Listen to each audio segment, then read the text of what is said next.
고난을 이기는 힘이라는 제목으로 함께 말씀을 나누겠습니다. 1세기 로마 제국 하에서 에베소 교회의 성도들은 여러 가지 사회적, 경제적 어려움을 겪어야 했습니다. 지금 에베소서의 저자인 사도 바울도 당시 복음을 전하다가 감옥에 갇힌 죄수의 신분이었습니다. 그럼에도 사도 바울은 에베소 교인들에게 고난 속에서 경험할 수 있는 하나님의 은혜와 평강, 그리고 끝까지 자기 백성을 지키시고 보호하시는 하나님의 사랑이 무엇인지를 서신을 빌어 우리에게 이야기해 주고 있습니다.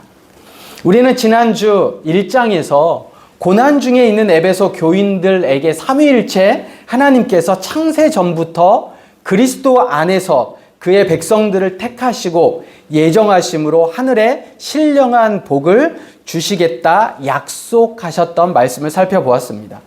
그러면서 이 땅에 그리스도인으로 살면서 고난은 피해갈 수 없는 하나님의 훈련이기에 하나님의 도우심으로 고난을 이겨내는 것이 성도의 사명이고, 그 고난 속에 있는 성도들이 함께 공동체를 이룬 교회의 사명도 당연히 고난 앞에 영적인 싸움을 싸워 승리해야 함을 같이 살펴보았습니다.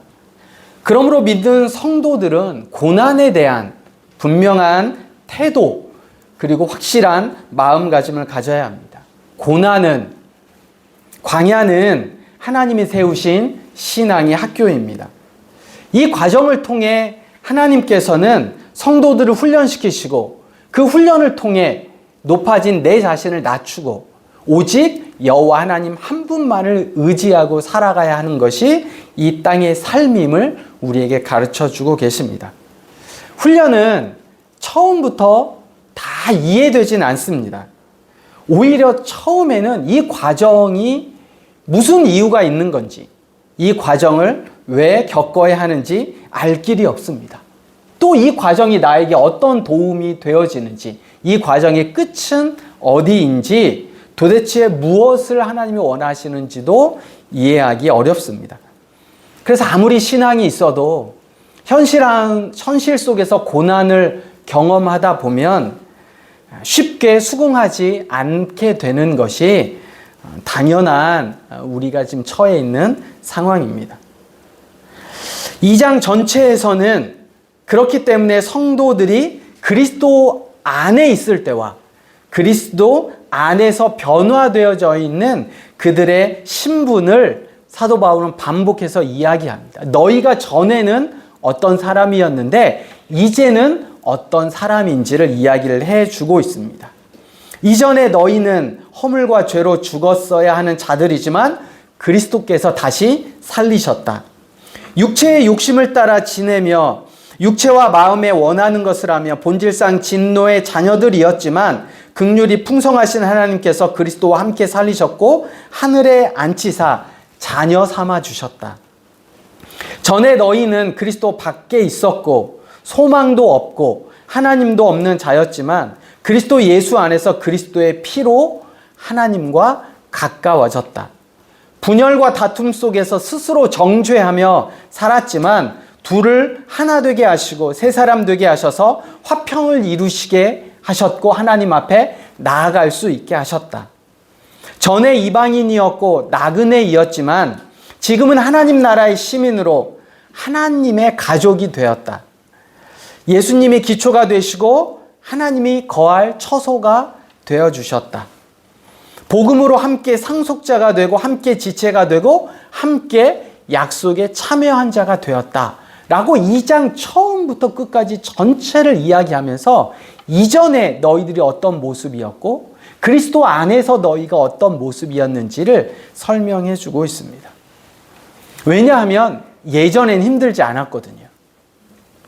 세상에 속해서 세상과 함께 살 때 그들은 어렵지 않았습니다. 그게 고난일 리가 없었어요. 오히려 즐거웠습니다. 그런데 예수를 믿고 나니 지금까지 해왔던 삶을 바꾸려고 하니 세상에 가는 곳으로 함께 갈 때는 별 문제가 없었는데 이제는 그 길이 아닌 다른 길로 복음의 길로 가려고 하니 그때부터 고난이 시작된 겁니다. 같이 욕하면 속이라도 시원하죠. 같이 가면 후회라도 없을 것 같은데 이제 그 반대의 길을 가니 이건 굉장히 외로운 길이었습니다. 그러나 사도 바울은 이야기합니다. 그럼에도 그 전의 삶은 죽은 자였고 이전에 세상 헛된 것을 소망으로 알고 살아갔던 삶은 사실은 그리스도 안에 너희가 있기 전이었다. 오히려 얻은 삶이 그리스도 예수를 통해 얻은 삶이 세상과 함께 갔던 포기하는 삶보다 훨씬 더 값지고 소중한 것임을 이야기를 해줍니다. 여러분, 우리 동양의 정서에서 아버지와 아들은 어떤 관계예요? 우리 동양의 정서는 아버지와 아들은 수직적인 관계예요. 늘 자녀는 부모님에게, 그죠? 효도해야 되고, 늘 그 말씀에 순종하고 따라야 하는 게 미덕인 동양의 문화 속에 자녀가 되었다는 건 그렇게 실감이 잘 안 납니다. 그런데 당시 이 문화 속에, 헬라 사람들의 문화 속에 자녀가 됐다는 건 부모와 동등한 거예요.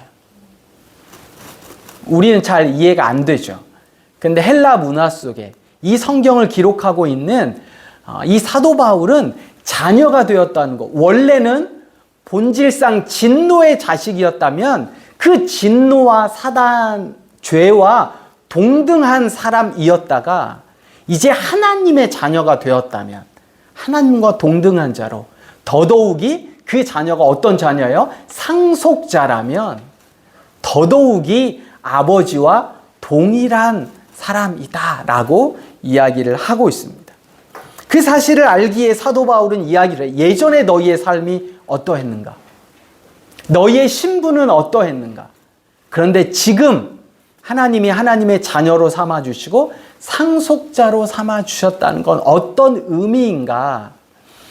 이게 우리에겐 잘 와닿지 않지만 여러분 잘 기억하셔야 돼요. 자녀가 되었다는 건 그냥 사랑하는 사람 정도가 아니라 하나님과 동등한 자다라는 의미라는 거예요. 그래서 사도 바울은 3장에서 그 사실이 그리스도의 비밀이라고 이야기를 합니다.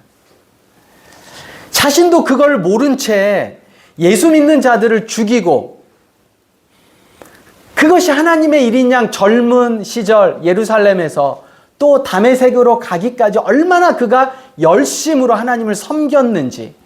그런데 그 열심으로 섬겼던 그 일이 사실은 하나님의 일이 아니었다라는 거예요. 그런데 하나님의 계시로 그 비밀을 알고 난 후에는 이제는 감옥에 갇혀 있을지라도 고난에 처해 있을지라도 하나님의 가족이 된 것, 하나님의 자녀가 된 것. 그래서 예전에는 하나님의 종으로 하나님을 따라 열심히 일했던 사도 바울이 이제는 하나님의 자녀가 되어서 하나님과 동등됨으로, 동등된 신분으로 하나님이 자기를 여겨주시는 것이 얼마나 기쁘고 은혜이기에 비록 고난에 처해 있을지라도 힘들고 어려운 것일지라도 그 하나님의 은혜의 선물을 따라 하나님의 자녀가 된 것이 가장 귀하고 복된 것이다 라고 이야기를 하고 있습니다. 여러분, 아담이 범죄한 이후에 우리에게 죄가 들어왔습니다. 그 죄로 인해서 고난도 함께 들어왔거든요. 근데 생각해보면 아담이 범죄한 이후에 예수님이 바로 오시면 되지 않았을까? 생각해보는 거예요. 죄가 들어온 그 시작점에서 바로 그 문제를 해결하시기 위해 예수님이 딱 오셨으면 사실 그 오랜 시간 동안 인류가 겪어야 했던 그 죄로 인해서 내가 내 삶의 주인이라는 그 하나님의 자리에 올라가지 말았어야 했던 인간이 하나님 자리에 올라감으로 우리에게 주어져 있는 죄와 고난, 어려움, 고통의 문제가 얼마나 길었는지 우리 잘 알고 있잖아요. 아담 이후에 예수님이 오시기까지 그 인류가 겪어야 했던 고통이, 아니 하나님께서 그렇게 하실 수 있었잖아요. 아담이 범죄한 이후에 바로 예수님을 보내주셔서 해결책을 우리에게 주실 수 있었음에도 불구하고 왜 하나님은 그렇게 오랜 시간 동안 예수님을 보내주시지 않았을까? 도대체 하나님의 뜻은 어디에 있었을까? 여러분, 구원이 그렇게 소중하고 중요했다면, 십자가의 죄사함이 그렇게 급했다면 왜 예수님이 갓난아이로 오셨어야 했을까? 예수님이 바로 성인으로 오셔서 바로 십자가를 지시고 그 죄의 문제를 해결해 주시고 우리에게 구원을 주셨으면 좋았을 것을 왜 예수님이 아무것도 할 수 없는 갓난아이로 오셔서 30년을 우리와 동일한 인생을 사시고 그리고 3년 6개월이라는 그 공생애를 거치신 다음에서야 비로소 십자가를 지셔야 했을까? 그 기간 동안 하나님이 우리에게 말씀하시는 게 뭘까? 저와 여러분들에게 말씀하시는 게 뭘까? 사실 이게 비밀이에요. 근데 이 비밀은 우리가 하나님의 영을 통해서만, 하나님의 계시를 통해서만 알 수 있는 겁니다. 이 비밀을 아는 바울이 오늘 우리가 읽은 말씀에서 에베소 교인들 뿐만 아니라 우리 모두에게, 특별히 세상의 모든 성도들에게 그 비밀을 아는 사도 바울이 이렇게 기도합니다. 14절부터 읽었는데 제가 쉬운 성경으로 읽어드리겠습니다. 그러므로 이제 나는 하나님 아버지께 무릎을 꿇고 기도합니다. 하늘과 땅에 있는 성도는 그분께로부터 참 생명의 이름을 받은 자들입니다. 하나님께서 크신 영광 가운데 성령을 통해 그분의 능력으로 여러분의 속사람을 튼튼하게 하여 주시기를 기도합니다. 믿음을 통해 그리스도께서 여러분의 마음 가운데 살아 계시기를 기도합니다. 또한 여러분의 삶이 사랑 안에서 강하여지고 또 깊게 뿌리내려 모든 성도들이 그리스도의 크신 사랑을 깨닫게 되기를 기도합니다. 그분의 사랑이 얼마나 한없고 넓으며 얼마나 깊고도 높은지를 진정으로 깨닫게 되기를 기도합니다. 그리스도의 사랑을 어느 누가 잴 수 있겠습니까? 그러나 그 사랑을 체험하여 하나님의 충만함이 여러분의 마음속에 채워지기를 기도합니다. 우리 가운데 일하시는 하나님께서는 우리가 구하고 생각하는 것보다 훨씬 더 많은 것을 채워주실 것입니다. 교회와 그리스도를 통해 구원을 이루어 가신 하나님께 영원히 영광을 올려드립니다. 아멘. 여러분, 성령을 통해 그분의 능력으로 여러분의 속사람을 튼튼하게 해 주시기를 사도 바울이 간구합니다. 믿음을 통해 그리스도께서 여러분의 마음 가운데 살아계시기를 간구합니다. 마음으로 그리스도의 크신 사랑을 깨닫게 되기를 간구합니다. 하나님의 충만함이 여러분의 마음속에 채워지기를 사도 바울이 기도합니다. 여러분, 고난 중에 있는 우리가 때로는 세상 속에 내가 가야 할 길이 어디인지, 내가 지금 왜 이렇게 힘들고 어려운 건지, 도대체 미래는 보이는 건지, 나에게 어떤 해결책이 있는 건지에 대한 어려움에 처해 있는, 이해가 안 되는 상황 속에서 어떻게 속사람을 강건하게 할 수 있을까? 어떻게 그리스도를 내 마음에 모실 수 있을까? 그 사랑을 깨달아 알 수 있을까? 어떻게 하나님의 충만함으로 충만하여진다는 건 도대체 무언가? 여기에 대한 답을 예수님이 오시기 전 600년 전에 예레미야 선지자가 우리에게 정확하게 이야기해 주고 있어요. 여러분, 예레미야 31장 31절부터 34절을 같이 한번 찾아보겠습니다. 구약성경 1102페이지예요. 구약성경 1102페이지에 예레미야 31장 31절부터 34절이 나와 있습니다. 여기에 별표를 쳐 놓으시고요. 31절부터 34절을 제가 하나씩 보면서 여러분 사도 바울이 조금 전에 우리에게 기도했던 그 기도의 제목이 이 말씀 속에서 예수님이 오시기 전 600년 전에 예레미야가 우리에게 어떻게 이야기하고 있는지를 같이 생각해 보겠습니다. 자, 여호와의 말씀이니라. 보라, 날이 이르리니 내가 이스라엘 집과 유다 집에 새 언약을 맺으리니. 여러분 여기에 새 언약에다가 밑줄을 그어 놓으세요. 자, 이 새 언약이 뭐예요? 이 시간에는 잠깐 성경 공부한다 생각을 한번 합시다. 네. 요 새 언약이 뭐예요? 자, 성경은 무엇과 무엇으로 이루어져 있어요? 구약과 신약으로 이루어져 있죠. 구약은 무슨 언약이에요? 옛 언약이에요. 신약은 무슨 언약이에요? 새 언약이에요. 그러니까 여기에 나와 있는 새 언약이라는 건 사실 신약을 이야기해 주는 거예요.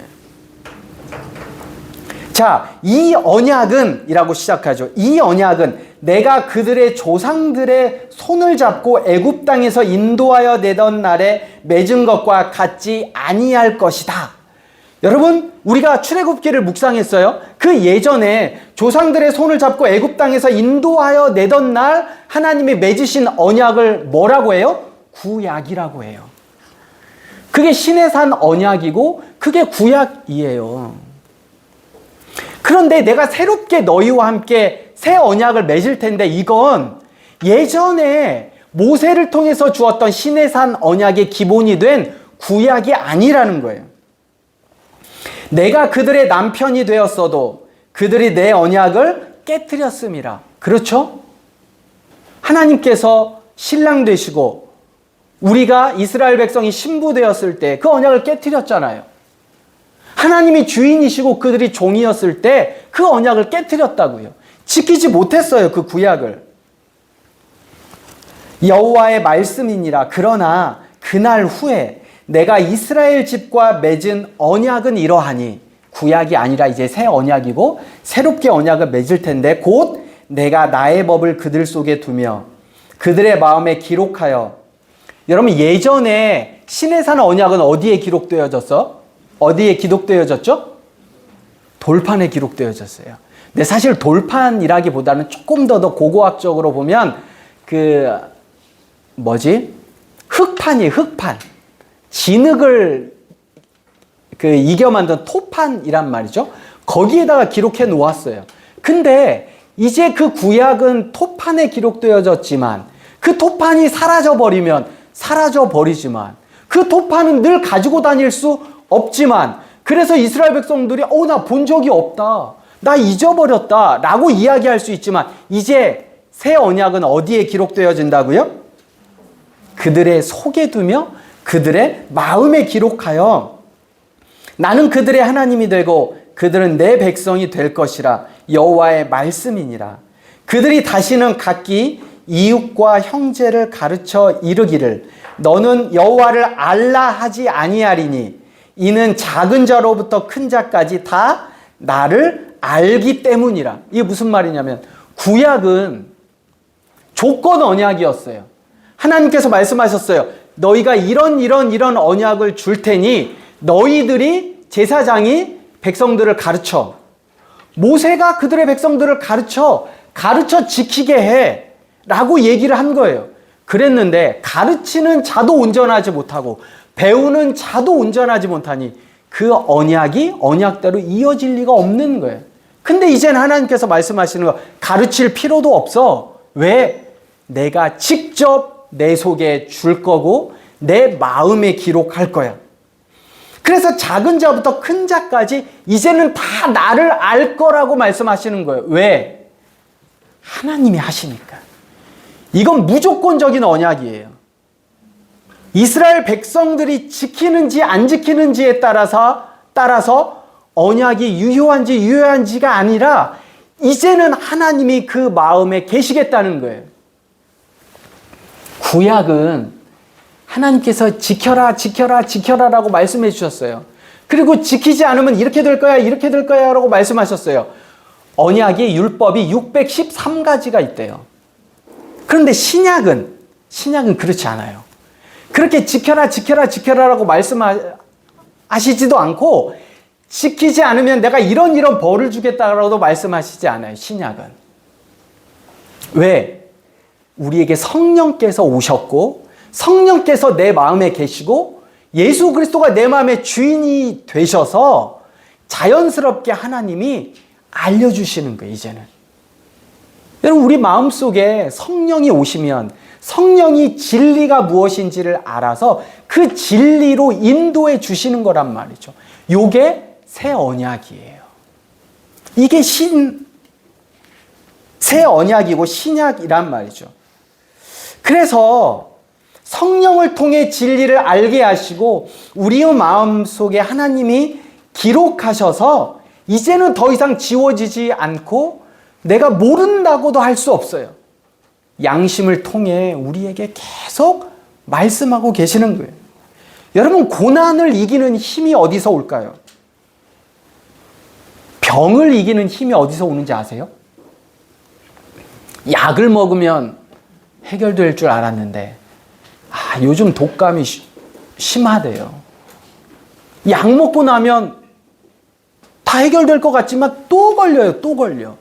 여러분, 병은 어떻게 낫냐면 면역력이에요. 병의 근본적인 치료는 면역력이라고요. 내 안에서 내 몸에서 스스로 이길 수 있는 힘을 만들어내는 거예요. 오엘리가 쓴 마지막 잎새, 거기에 보면 존 씨가 어떻게 회복이 되어져요? 어떻게 회복이 되어집니까? 우리 문학소녀들 많았잖아요. 잎새 봤어. 예? 그려진 잎새 보고. 그렇죠. 존 씨가 절망 속에 그가 자기의 삶을 포기했어요. 그리고 언제 자기의 생명이 끊어진다고 생각하는 거예요? 잎새가 다 떨어지면. 그런데 그 폭풍우 속에, 그 비바람 속에 마지막 하나 남아있는 잎새가 떨어지질 않는 거예요. 떨어지겠지. 이 밤이 다 지나고 나면 떨어지겠지. 이렇게 폭풍과 비바람이 센데, 그런데 아침에 창문을 열어보니 있어요. 또 살아있어요. 여러분, 그 마지막 잎새를 보면서 존 씨가 생명을 찾기를 시작해요. 여러분,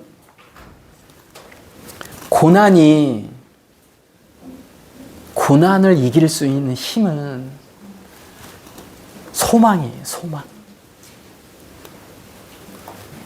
백신을 맞는 게 병을 이겨본 경험을 갖는 거잖아요. 우리 몸속에서. 자신감이 생기는 거예요. 고난을 이기는 힘은 소망이에요. 소망. 여러분, 소망은 어디에서 오는지 아세요? 주님에게서 와요. 말씀에게서 와요. 주님의 은혜 아래서 와요. 고난이 없어지게, 고난이 사라지게 기도할 게 아니라 고난을 이기는 힘, 고난을 싸워 이기는 힘을 하나님께서 주시기를 우리가 기도하고 간구해야 돼요. 그래서 아담이 범죄한 이후에 바로 그것을 해결하려고 예수님을 보내주시지 않았어요. 그 오랜 기간 동안, 그 고난의 기간 동안 얼마나 그 고난 앞에, 세상 앞에 싸웠는지 수많은 믿음의 선조들, 그리고 하나님의 말씀을 붙잡고 싸웠던 수많은 선지자들이 있다는 사실을 하나님이 우리에게 가르쳐 주시는 거예요. 어떻게 그 고난을 이겨야 하는지, 어떻게 이 세상 속에서 온전하게 살아가야 되는지, 이 고난을 주자마자 없애주는 게 예수님의 뜻이 아니라 그 고난 속에서 어떻게 싸워 이겨내는지를 세상의 역사를 통해, 성경의 역사를 통해 우리에게 말씀해 주고 계세요. 예수님께서 바로 오셔서 십자가를 지지 않고 갓난아이로 오셨어요. 여러분 생각해 보세요. 하나님이신 그분이 스스로 아무것도 할 수 없는 갓난아이, 누가 도와주지 않으면 생명을 유지할 수 없는 그 갓난아이로 예수님이 오셨다고요. 그리고 그 어린 시절을 다 보내시고 30년 동안 갈릴리에서, 여러분 갈릴리는 굉장히 가난한 동네였어요. 그 가난한 동네에서도 나사렛은 고고학적으로 보면 채 90채가 안 됐대요. 그 동네가. 그 정도로 가난한 곳에서 목수의 아들로 그가 30년을 사시면서 무엇을 보셨을까? 그 가난, 그 어려움, 그 힘듦. 예루살렘이 아니라 나사렛에서 사시면서 그가 경험했던 그 경험을 통해서 오늘 세상을 살아가는 우리에게 어떻게 하나님의 사람으로 살아가야 되는지를 말씀해 주시기 위해 그분은 갓난 아이로 오셨다라는 겁니다. 예레미야 31장보다 더 큰 은혜는 없습니다. 더 큰 약속은 없어요. 우리에게, 우리의 마음에 우리가 어떤 일을 지켜서 하나님의 은혜와 구원을 받는 게 아니라 하나님이 값없이 주시는 그 사랑으로, 그리고 이미 하나님이 다 행하셨다고 하신 그 소망을 이제는 어떻게 하면 돼요? 붙잡기만 하면 된다는 거예요. 이 말씀을 알고 있었기에, 이 그리스도의 비밀을 사도 바울이 알았기에 우리를 위하여 기도하는 겁니다. 그리고 고난을 이기는 힘이 주님 한 분뿐임을 고백하고 있습니다. 지난주 저에게 인사이트가 되는 한 사건과 기사가 있어서 함께 나누고 말씀을 마치겠습니다. 지난달 29일, 이건 작년 12월 29일이죠. 100세를 일기로 별세한 지미 카터 전 미국 대통령의 연결식이 1월 9일 현지 시간입니다. 미국 워싱턴 DC 국립대성당에서 진행된 가운데 카터에게 대선에서 패배했던 그의 라이벌이자 소중한 친구인 제럴드 포드 전 대통령의 추도사가 그의 셋째 아들에 의해 낭독되었습니다. 이날 워싱턴 포스트에 따르면 지난 2006년 향년 93세로 별세한 포드 전 대통령은 생전에 카터 전 대통령 앞으로 추도사를 작성해 뒀는데 생전에 두 사람 중 누가 먼저 눈을 감든 상대를 위한 추도사를 준비해 놓자는 약속 때문이었습니다. 이는 퇴임 후 수십 년간 우정을 유지했던 두 전직 대통령 간의 약속이었습니다. 카터 전 대통령도 포드 전 대통령이 세상을 떠났을 때 그에 대한 추모사를 준비해 두었다고 합니다. 긴 추도사의 마지막이 이렇게 마무리됩니다. 이복의 짐이 우리의 재회를 고대하고 있네. 당신과 나눌 이야기가 너무나 많네. 집에 돌아온 걸 환영하네. 나의 오랜 벗이여. 제가 여기에서 딱 생각냈던 한 문장이 집에 돌아온 걸 환영하네 였어요. 여러분, 해가 지면 놀이터에서 놀던 그 아이들이 다 어디로 갑니까? 집으로 가요. 근데 어느 집으로 갈까요? 예? 어느 집으로 가요? 자기 집으로 가요. 자기 집에 누가 있는데? 부모님이 있는 집으로 가는 거예요. 해가 져서 놀이터에 놀다가 해가 다 지면 아이들은 다 뿔뿔이 부모님이 계시는 곳으로 가요. 다 자기 집으로 갑니다. 누가 말할 것도 없이 그게 당연한 이치예요. 우린 이 땅에서 건강하게 살고 있고 젊지만 여러분, 우리가 언젠간 이 땅에서 해가 지고 하나님이 부르시면 아버지가 계신 집으로 다 가게 되어 있어요. 그래서 우리 마음속에 여러분 천국 소망을 두고 사셔야 됩니다. 시간이 지나면 가벼운 병은 나아져요. 왜? 우리 면역력이 있으니까. 근데 물론 중한 병도 노력을 하면 나아질 수 있습니다.